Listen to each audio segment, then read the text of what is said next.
समुद्र के 100 फीट अंदर पानी के हाई प्रेशर को झेलना हुआ, या फिर माउंट एवरेस्ट के हाई एल्टीट्यूड, एक्सट्रीम कोल्ड और लो एटमॉस्फेयर प्रेशर को, रोलेक्स वॉच हर जगह बिल्कुल सटीक टाइम बताती है। अब वैसे तो रोलेक्स की घड़ियां 4-5 लाख से शुरू हुई होती हैं, लेकिन फिर भी इसे खरीदने के लिए आपको 3 से 4 साल तक का वेट करना पड़ सकता है। लेकिन आखिर क्यों रोलेक्स वॉच का इतना ज्यादा क्रेज है? क्यों यूएई के रॉयल फैमिली तक को उनकी मनचाही वॉच बिना वेटिंग पीरियड के नहीं मिल पाती? और किस तरह से रोलेक्स ने अपनी ड्यूरेबिलिटी को एवरेस्ट की ऊंचाई से समुद्र की गहराई तक हर जगह प्रूव करके दिखाया है, आज के इस वीडियो में हम सब कुछ जानने वाले हैं।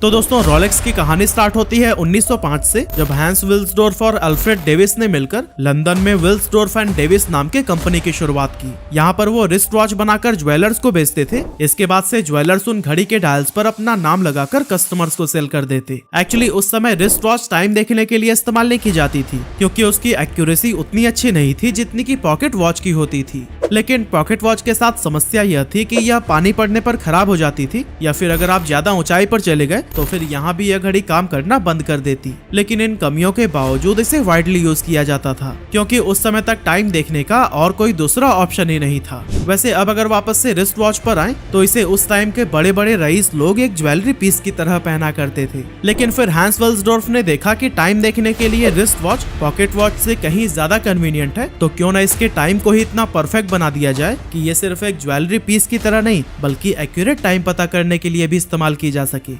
इसके लिए वे 100 से भी ज्यादा क्लॉक मेकर्स से जाकर मिले और उनसे हर उन स्किल्स को सीखा जिसके वो एक्सपर्ट हुआ करते थे। इन घड़ियों के बारे में ढेर सारा नॉलेज इकट्ठा करने के बाद अल्फ्रेड और विल्सडोर्फ ने खूब एक्सपेरिमेंट की और बना डाली दुनिया की सबसे एक्यूरेट टाइम बताने वाली रिस्ट वॉच। वैसे इन रिस्ट वॉच को बनाने के बाद भी वे इसे ज्वेलर्स को ही बेचकर पैसे कमाया करते थे, लेकिन इन्होंने देखा कि धीरे धीरे मार्केट में इनके घड़ियों की डिमांड बढ़ती जा रही है और लोग इनके वॉच को खूब पसंद कर रहे हैं। तो फिर ऐसे में क्यों ना अपने खुद के ब्रांड नेम के साथ मार्केट में उतरा जाए, और फिर इसी सोच के साथ वे खुद के ब्रांड नेम से रिस्ट वॉच बनाने लगे। हालांकि उस समय कंपनी का नाम विल्सडोर्फ एंड डेविस था, जिसे अगर डायल पर लिखा जाए तो ये बहुत बड़ा हो जाता था। इसलिए इन्होंने अपने ब्रांड नेम को छोटा और आसान बनाकर 1908 में कंपनी का नाम बदलकर रोलेक्स कर दिया। अब रोलेक्स अपने रेवोल्यूशनरी प्रोडक्ट से धीरे धीरे मार्केट में पकड़ बनाने लगा, साथ ही उसे और भी बेटर बनाने के लिए नए नए इनोवेशंस किए गए। 1908 में ही इन्होंने अपनी कंपनी का ऑफिस स्विट्जरलैंड के जिनेवा में ओपन कर लिया और फिर वहां से वो अपने ऑपरेशंस को मैनेज करने लगे।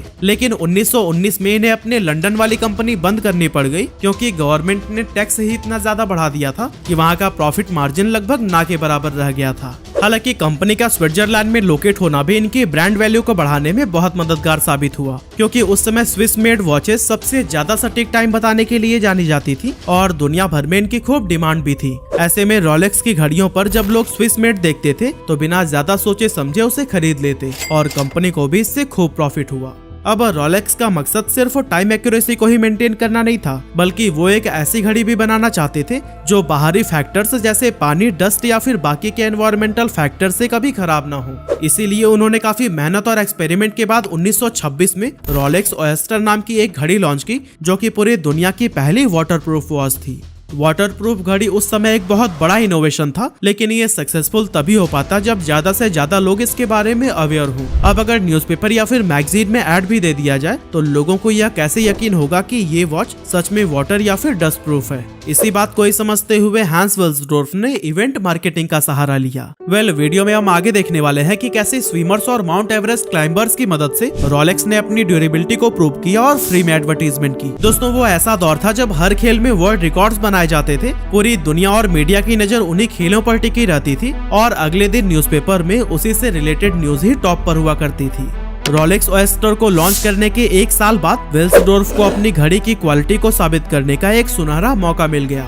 एक्चुअली 7 अक्टूबर 1927 को मर्सिडीज ग्लिटर्स नाम की एक स्विमर वर्ल्ड रिकॉर्ड बनाने जा रही थी। इसके लिए उन्हें 34 किलोमीटर लंबे इंग्लिश चैनल को तैरकर क्रॉस करते हुए इंग्लैंड से फ्रांस तक पहुंचना था। इस मौके पर रोलेक्स ने स्विमिंग के दौरान टाइम को कैलकुलेट करने के लिए अपनी वाटरप्रूफ घड़ी ऑफर की, जिसे ग्लिटर्स ने एक रेशम के रिबन में बांधकर अपने गले में पहन लिया। उन्होंने सुबह 7:30 बजे से तैरना शुरू किया और लगातार 10 घंटे तक तैरकर शाम से पहले ही फ्रांस पहुंच गई और उस समय घड़ी की एक्यूरेसी में 1 सेकंड का भी फर्क नहीं आया था। ये वर्ल्ड रिकॉर्ड सिर्फ ग्लिटर्स के लिए ही नहीं बल्कि रोलेक्स के लिए भी बहुत बड़ी जीत साबित हुई, क्योंकि खारे पानी, ठंड, फोर्स और कई तरह के एनवायरमेंटल फैक्टर्स में एक्सपोज होने के बाद भी रोलेक्स ऑयस्टर बिल्कुल बेहतर कंडीशन में थी। ये पूरी दुनिया के सामने उसकी ड्यूरेबिलिटी और वाटरप्रूफ कैपेबिलिटीज को साबित कर रहा था। इसके बाद से ग्लिटर्स के साथ रोलेक्स ऑयस्टर की भी खूब फोटोज छपी और इस वॉच की अखबारों में जमकर तारीफ की गई, जिससे कि कंपनी का मुफ्त में ही एडवर्टीजमेंट हो गया। इस इवेंट के बाद से कंपनी की ब्रांड इमेज खूब बढ़ी, लेकिन इसके बाद भी इसने खुद को इनोवेशन से दूर नहीं किया और लगातार नए नए एक्सपेरिमेंट करते गए।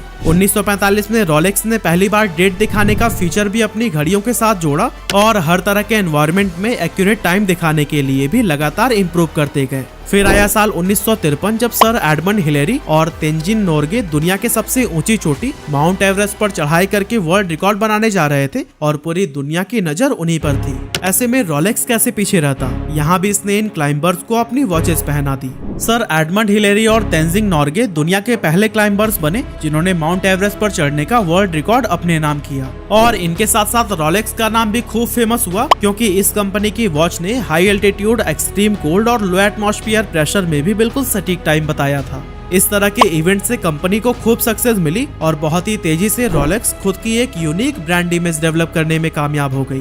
कभी ये कार रेसिंग के जरिए अपनी एडवर्टीजमेंट करा लेते तो कभी स्काई डाइविंग के जरिए। ये लगभग हर उस इवेंट में शामिल होते थे जिस पर लाखों लोगों की नजर होती थी। इतना ही नहीं, 1960 में पनडुब्बी की मदद से इस घड़ी को समुद्र के 100 फीट अंदर भेजा गया और हैरानी की बात यह है कि वहाँ पर पानी का हाई प्रेशर होने के बाद भी घड़ी बिल्कुल सही तरीके से काम कर रही थी। इस तरह से कंपनी ने साबित कर दिया कि पानी की गहराई हो या फिर एवरेस्ट की ऊंचाई, उनकी घड़ियां सटीक टाइम बताने में सबसे बेहतर हैं और यही इस कंपनी की पहचान बनती चली गई।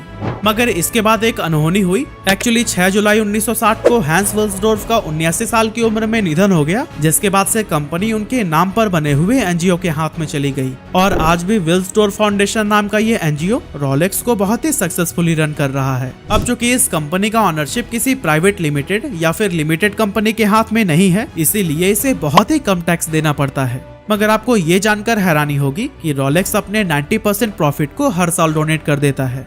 वैसे देखा जाए तो हैंस विल्सडोर्फ के जाने के बाद भी रोलेक्स की पॉपुलैरिटी या ब्रांड इमेज पर किसी तरह का इम्पैक्ट नहीं पड़ा और अब भी यह लोगों के बीच एक खास पहचान बनाए हुए था। अब कंपनी बेसिकली अपनी वॉच के लिए इलाइट क्लास को टारगेट कर रही थी, इसीलिए वो उन गेम्स को स्पॉन्सर करने लगी जिसे देखने के लिए बहुत सारे रईस लोग जमा होते थे, जैसे कि पोलो, हॉर्स राइडिंग या फिर गोल्फ।